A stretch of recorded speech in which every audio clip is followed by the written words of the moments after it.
Can you imagine a world where children woke before dawn to work in coal mines, where men risked their lives cutting blocks of ice from frozen lakes, and where women waded through snake-infested swamps to collect leeches? These aren't scenes from a horror movie. These were real professions, performed by ordinary Americans who built the nation we know today. Their stories have been forgotten by history books, but their sacrifices shaped every aspect of modern life. Prepare yourself for an emotional journey through time, where you'll meet anonymous heroes whose names were never recorded, but whose legacy lives on in every corner of American cities. Before we dive into this fascinating journey through the past, I want to make a special request. If you're passionate about stories that reveal the hidden side of America, if you believe that knowing the past helps us appreciate the present, subscribe to this channel right now and hit the notification bell. That way, you won't miss any of these extraordinary narratives we bring every week. And now, let's begin our journey. The city of Pittsburgh, Pennsylvania, in the year 1892, woke up in a very different way than we know today. There were no electric alarm clocks, no smartphones playing annoying melodies at 6 in the morning. There was Samuel. Samuel O'Brien was only 12 years old when he started working as a knocker-upper, one of the most essential and yet most forgotten professions of industrial America. Every morning at 4 o'clock, while the city still slept under a blanket of darkness and factory smoke, Samuel would leave his small house in the working-class neighborhood, carrying a long bamboo pole and a handful of pebbles in his pocket. His job was simple in theory, but exhausting in practice, to wake up factory workers before sunrise. He walked through the cobblestone streets, stopping in front of each window marked on his list, and tapped with his pole on the glass until a light came on or a sleepy voice shouted confirmation that they had awakened. Some clients preferred that he throw pebbles at their windows, a gentler but equally effective method. "My mother always asked me who woke up the knocker-upper," Samuel recounted years later in a rare interview recorded in 1952, when he was already a 72-year-old gentleman. "The answer was simple. Nobody needed to wake me up. I never slept properly. The fear of failing, of causing a man to lose his job for being late, that fear was my alarm clock." The profession of knocker-upper existed in America from the mid-19th century until the early decades of the 20th century. In industrial cities like Pittsburgh, Chicago, and Detroit, thousands of people depended on these silent workers to start their days. A competent knocker-upper had dozens, sometimes hundreds of clients, and needed to memorize not only addresses but the specific times for each one. A mistake meant that a family man could lose his livelihood. But Samuel wasn't the only invisible worker in the shadows of America's dawn. While he knocked on windows in Pittsburgh, thousands of miles away, in the frozen waters of Maine, another type of professional was preparing for one of the most dangerous jobs of the era. Thomas Eriksson was a Swedish immigrant who arrived in America in 1885, fleeing the poverty of his homeland in search of the American dream. What he found was something very different. Without speaking English and without recognized qualifications, Thomas became an ice cutter, a profession that supported his family for 23 years.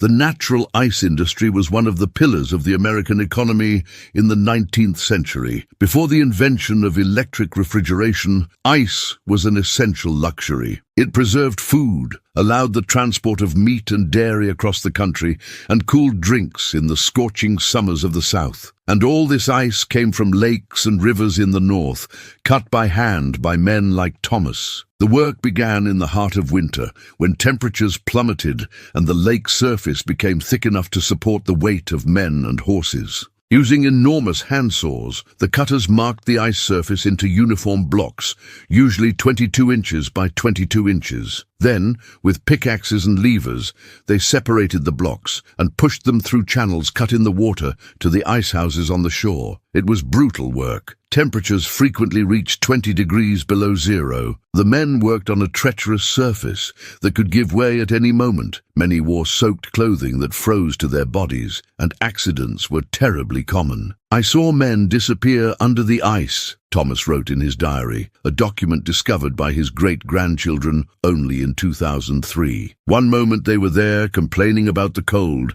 and the next moment the ice gave way and swallowed them. The water was so cold it killed within minutes. I never forgot the screams, or worse, the silence that came afterward. In the winter of 1899, Thomas witnessed one of the worst accidents in the history of Maine's ice industry. An entire section of the lake gave way during extraction, taking 7 men into freezing waters. Only 2 survived. Thomas was one of them. He spent 3 weeks in the hospital, lost 2 toes from his left foot due to frostbite, but returned to work as soon as he could walk. He had no choice. His wife was pregnant with their 4th child, and the family depended on every cent he earned. The natural ice industry began its decline in the 1920s when mechanical refrigeration became accessible. For the ice cutters, it was the end of an era. Many, like Thomas, were too old to learn new trades. Some found work in the artificial ice factories themselves, but most simply disappeared into history, their names forgotten along with the profession they practiced. But not all forgotten professions were so physically brutal. Some required a different kind of endurance, the psychological resilience to face disgust and danger in the name of medicine. Eleanor lived in a small village in the interior of Louisiana in 1867. She was 24 years old, a widow, mother of 2 small children, and practiced one of the strangest and most essential professions of 19th century medicine. She was a leech collector. The medicine of the time firmly believed in bloodletting as a treatment for practically any disease. Fevers, infections, headaches, heart problems, everything could be cured, according to doctors, by removing bad blood from the patient. And leeches were the preferred tools for this procedure. They were considered more precise and less traumatic than the lancets used in traditional bloodletting. The problem was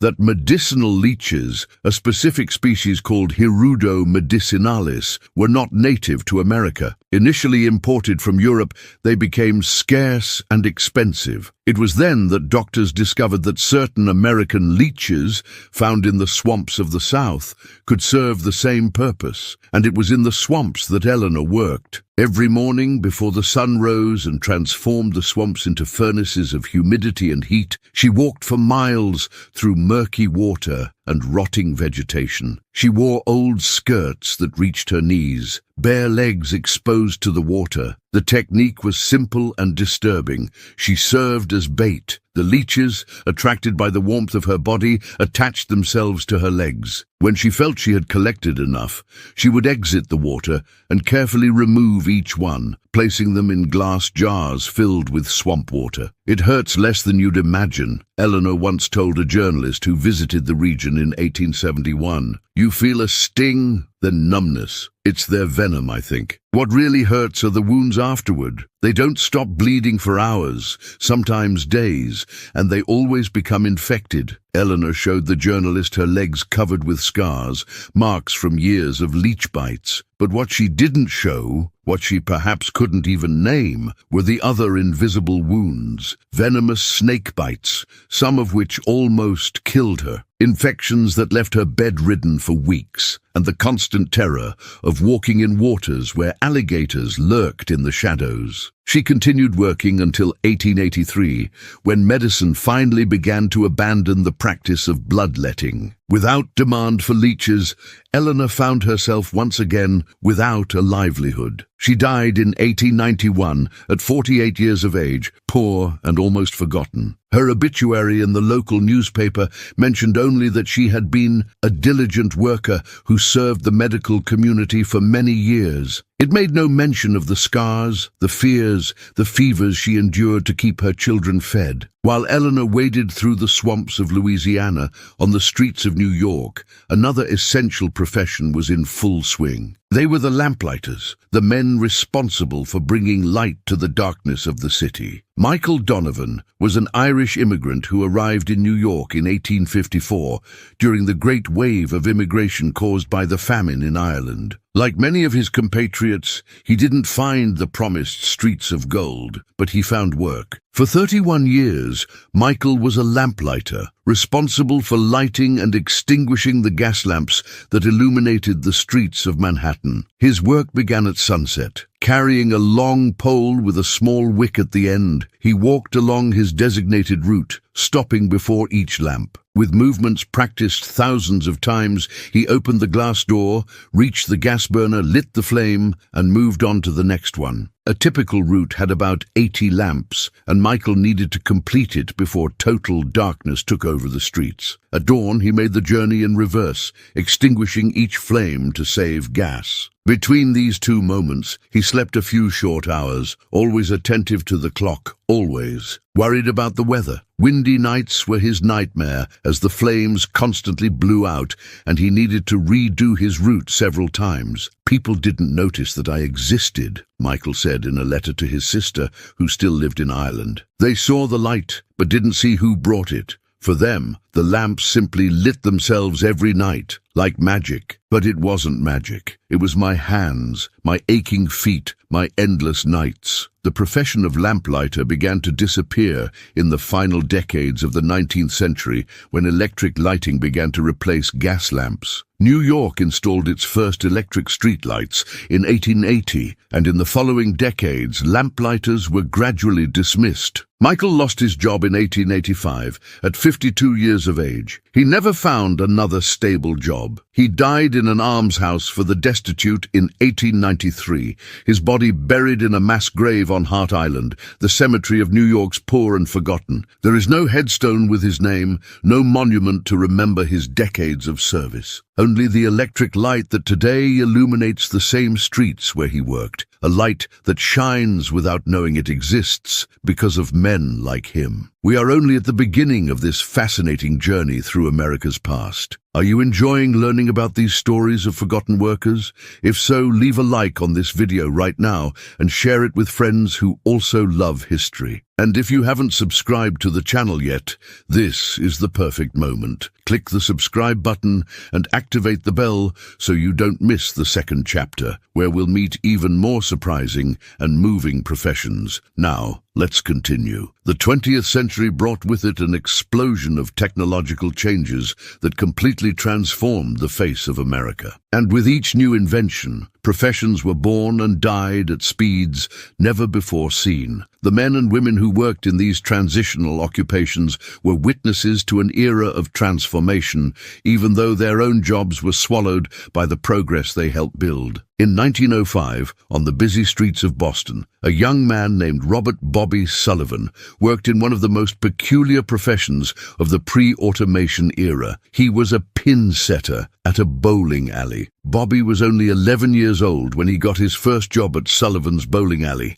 An irony of fate, since he had no relation to the owner, despite sharing the surname. His job was simple, repetitive, and surprisingly dangerous. He crouched in a small space behind the lanes, and every time a player threw the ball, Bobby had to jump out of the way, collect the ball, return it through the return track, and then quickly straighten the knocked-down pins, or reset all 10 for the next throw. A busy bowling alley could have dozens of games per night, and each game had 10 frames. Bobby calculated that on a typical night, he handled pins and balls more than 500 times. His fingers were constantly bruised, his back ached from crouching, and he needed quick reflexes to avoid being hit by balls that some players threw before he had time to get out of the way. The worst were the drunks, Bobby recalled in a radio interview in 1962. They wouldn't wait for you to get ready. They'd throw the ball while you were still setting up the pins. I was hit more times than I can count. I broke 3 fingers over the years, all from balls that came too early. Bobby worked as a pin setter for 8 years, until 1936, when automatic pin setter machines began to be installed in American bowling alleys. The same establishment that gave him his first job was one of the first to adopt the new technology. Bobby was let go, along with 5 other boys who worked on the other lanes, but unlike many workers in extinct professions, Bobby managed to adapt. He used his savings to take a mechanics course, and ironically, spent the next 30 years of his life repairing the very machines that had replaced him. "The machine took my job," he said in that radio interview, "but it also gave me another one. I guess that's how progress works. It takes with one hand and gives with the other. The secret is being ready to grab what it offers." While Bobby was setting pins in Boston, on the other side of the country in California, a much more glamorous profession was at its peak. Hollywood was being born, and with it came an occupation that today seems like something out of a comedy film. Set readers, people hired to read stories aloud to actors between takes. Margaret Maggie Chen was the daughter of Chinese immigrants who worked in San Francisco laundries. She grew up listening to stories told by her grandmother, a tradition that developed in her an expressive voice and a unique ability to bring words to life. In 1921, at 19 years old, she got a job at Hollywood Film Studios as a set reader. The cinema of the time was silent, but filming was chaotic and often exhausting. Between one take and another, actors needed to stay focused and emotionally prepared for their scenes. That's where Maggie came in. She would sit in a corner of the set with a book, usually popular novels or plays, and read aloud to entertain and calm the actors during the long waits. "I was like a human radio," Maggie wrote in her diary. "Actors would ask me for sad stories before dramatic scenes, comedies before light scenes. I needed to be able to change tone in seconds to make them laugh or cry on demand. It was an invisible performance, never recorded on film, but as important as any scene." Maggie worked on dozens of silent productions, including some films that became classics. She read for stars, whose names are now legendary, although her own name never appeared in any credits. When sound cinema arrived in 1927, the profession of set reader quickly became obsolete. Actors now needed to memorize dialogue, not listen to stories. And sets became silent between takes, as any sound could be picked up by the new microphones. Maggie was let go in 1929. She tried to become an actress, but Hollywood of that era had very few roles for Asian women that weren't offensive stereotypes. She refused those roles and eventually returned to San Francisco, where she opened a small bookstore. She never set foot on a film set again, but she kept until the end of her life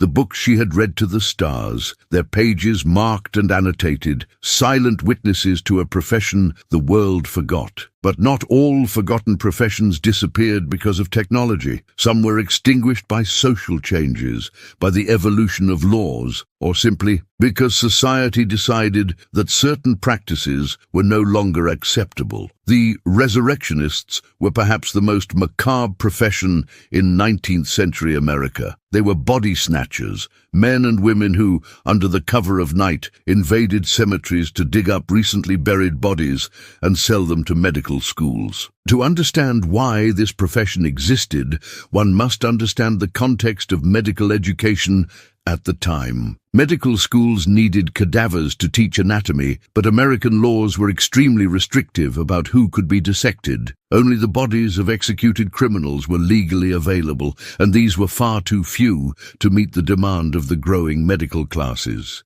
It was in this legal vacuum that resurrectionists thrived. They provided a service that society officially abhorred but secretly needed. The doctors and professors who bought the bodies rarely asked questions about their origin. They needed the cadavers, and the resurrectionists provided them. William Burke was one of the most well-known resurrectionists in New York in the 1850s. He had no relation to the infamous Scottish murderer of the same name, although the coincidence deeply troubled him. William worked with a small team of men, usually 2 or 3, who specialized in different cemeteries throughout the city. "We only worked on moonless nights," William confessed years later, when the profession was already in decline. "We would arrive at the cemetery around midnight, locate the most recent graves, and begin to dig. We used special shovels, quieter ones, and blankets to muffle any sound. One man would stand watch while the other 2 dug. The process was horrible in its efficiency. They didn't unearth the entire coffin, as that would take too long. Instead, they dug only at the end where the head was, broke the coffin lid, and used hooks and ropes to pull the body out. Afterward, they covered the grave again, trying to leave it as close as possible to its original appearance to avoid detection. The bodies were then transported in covered wagons to the backs of medical schools, where they were sold for amounts that varied depending on the condition of the body and demand. A fresh, adult body could fetch the equivalent of several weeks' salary for a common worker. The profession was dangerous for several reasons. Resurrectionists faced not only the possibility of imprisonment, which could result in years of hard labor, but also the fury of communities. When a body theft was discovered, enraged mobs frequently formed, searching for the culprits. Several resurrectionists were lynched over the years, their deaths rarely investigated by authorities. The profession began to decline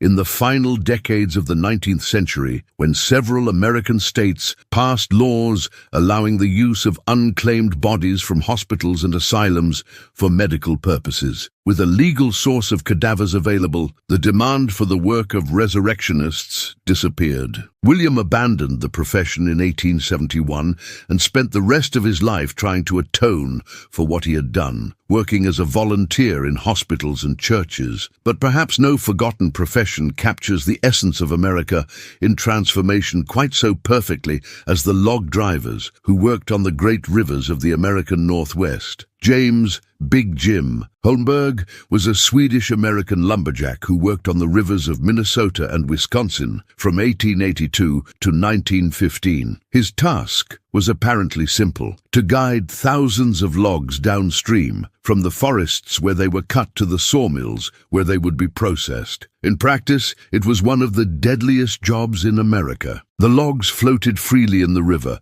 piling up in enormous congestions called log jams that could extend for miles. The drivers needed to walk on the unstable logs, jumping from one to another, using long poles with hooks to keep the flow moving. When a jam formed, they needed to identify the key logs that caused it and release them, a process that frequently resulted in the explosive release of thousands of logs that could crush any man who wasn't quick enough to escape. "I saw men die in every imaginable way," James said in a rare interview recorded in 1948 when he was 83 years old. Drownings were the most common. A man would slip, fall between the logs, and they would close over him like jaws. Sometimes we found the bodies days later downstream, unrecognizable. Other times, we never found anything. James survived 33 seasons on the rivers, an almost miraculous longevity in a profession where the average life expectancy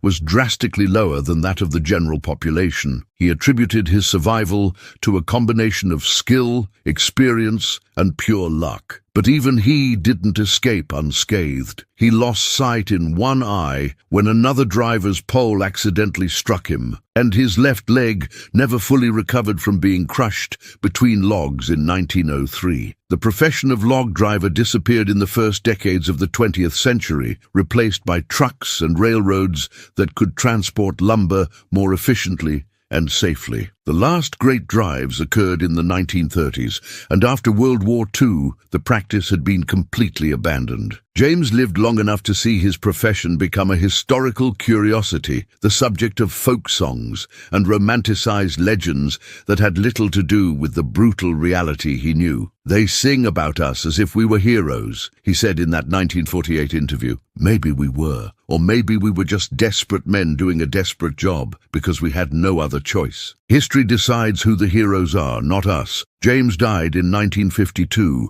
at 87 years old, the last living member of his original team of drivers. At his funeral, they played an old log driver's song, "The Log Driver's Waltz," as his coffin was lowered into the earth. It was a song he knew by heart, that he had sung on countless nights around campfires in the camps along the rivers. A song that few today still remember.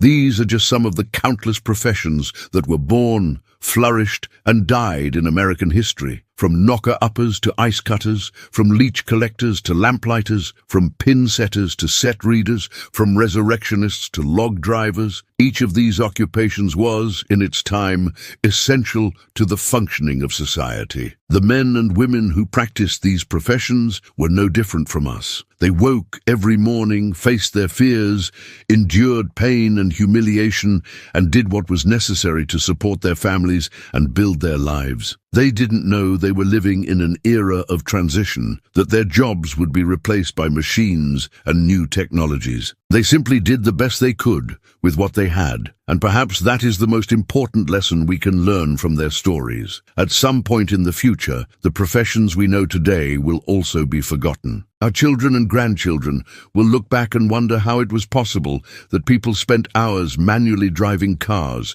or sat in offices typing on computers, or worked in factories doing things that robots could do. They will see us the same way we see the knocker-uppers and the log drivers, as curiosities of a bygone era, relics of a world that no longer exists. But we hope that, unlike what happened to so many workers of the past, our stories will not be forgotten. We hope that someone will remember that we too were human, that we too had dreams and fears, that we too rose every morning and did the best we could. Because in the end, that is what all these stories teach us. No matter what your job is, no matter how humble or invisible you feel, you are making history. You are building the future. And even if the world forgets your name, your effort will never be in vain. The lights that illuminate our cities today shine because of Michael Donovan. The ice in our refrigerators exists because of Thomas Erickson. The medicine that heals us evolved because of Eleanor Watson. The entertainment that amuses us was born because of Margaret Chen. And the lumber that built our houses reached us because of James Holmberg.